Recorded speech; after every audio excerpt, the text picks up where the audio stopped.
Now, the first thing we're going to look at in terms of enumeration is how to enumerate a Windows box. And one of the things about Windows is there are some things you can get remotely, but a lot of things you have to get locally. So one of the things about enumeration is sometimes you can enumerate more if you actually have physical access to the box or if you have some kind of credentials. Now, obviously, in the hacking stages, we may not have that physical access and we may not have those credentials. So some of this information you're going to have to get remotely. Some versions of Windows, including older like Windows 2000 and even Windows XP, will give up more information remotely than, say, Windows 7 or Windows 8. As a matter of fact, Windows 7 and Windows 8 come a little bit more secure out of the box on a fresh install, so you're likely not going to get much information off of them unless the user has configured them in a non-secure manner. So when you start to do Windows enumeration, you're probably going to be targeting older Windows versions, and a lot of these tools that we see out there with Windows are a little bit older. We're going to do a couple of demonstrations of tools on a Windows XP box just to show you what I'm talking about. And keep in mind that some of these tools are designed to be run natively on Windows. In other words, they're native commands and utilities, and some of them are free downloads or whatever, tools that you could use externally. And in some cases, for the remote tools to work, you need to know the IP address or the NetBIOS name, the computer name, if you will, and use the UNC naming convention to try to connect to the computer. Now, what are we looking for on a Windows enumeration? Well, we're looking for the standard ports and protocols and services that are open, but we're hoping to get information about those ports, protocols, and services. The typical Windows ports, for example, are 135, 137, 139, 445. Those are the TCP ports that are usually open on a Windows box, starting around with Windows 2000 and up. And in fact, if you see other ports on a Windows box like port 389 or 3368, those are ports involved with Active Directory.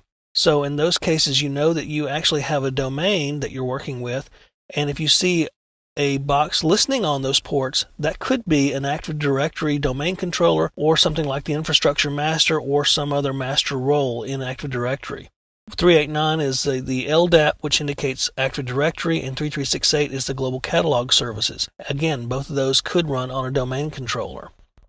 So you're looking for Active Directory domain information. You're also looking from a Windows perspective NetBIOS names and information. You're looking for possible Windows usernames and maybe even default passwords. Keep in mind that on a Windows box, normally the guest account does not have a password. It's not set, so the default is that it's blank. However, the guest account could be disabled, and on later Windows versions it is, but in earlier versions it was not automatically disabled.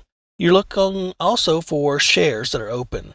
$C share, admin dollar, IPC dollar, and so forth, to see who can access those shares. You might be looking for permissions or privileges to get to those shares or to run certain commands. So we're looking for as much information as we can get on a Windows box to help us figure out attack vectors, to give us a little bit more of a way into a Windows system. So let's go ahead and look at a couple of tools over the next two sessions. A couple of these are native tools that come with Windows, things like NBT Stat. And some other tools are really cool tools you can download to run against Windows, either locally or remotely, depending upon what kind of privilege level you have and what access you have to the box. And in some cases, these can be run from a physical perspective, actually being on the keyboard physically if you have the opportunity to.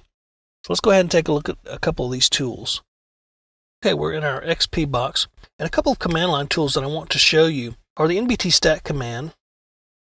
And you can use that with the -A, for example, and give the full IP address of the box, 192.168.163.142. And this would give you the machine names, any NetBIOS names that are sitting out there on the box. Now, obviously, this box is a member of a work group, and the work group name is VTC, and the name of the box is VTC-XP-1, so we're getting some names off of there. We know that it's not part of a domain. It tells us who the master browser is, if there is one. We also get information on the fact that this computer actually has two IP addresses, meaning that it has two active NICs. So that might be information that would be useful to us. In some cases, if you see this, it might indicate that the box is connected to two different networks. So that might be a good box to hop to another network from the one you're on. In this case, though, both of them are assigned to the same network. So we're looking at the NetBIOS names here, and another command you can run natively is the net command. And if you just type in net you're going to see that there are all kinds of different commands that you can get some information off of Windows with. You have the net use command, which shows shares. You have the net session command, which shows any connected sessions. You also have net accounts. And if you run some of these commands, you'll see a little bit of information that's very useful to know. Like, this is the policy on this box. It's very useful to get to know the net commands for Windows box and to know how NBT stat works, for example, because you can enumerate a lot of information using these net commands. So this would give you the account policy for the particular local box. Since it's not on a domain, the account policy is local to the box itself. So this would tell us that, what the password aging requirements are. The minimum password length is 0. So this box is actually insecure in terms of password policy and account policies. So those are two commands that you should be familiar with when running against any version of Windows. And in the next session, I'll show you some of the other tools you can download that don't come natively with Windows that we can use to enumerate it.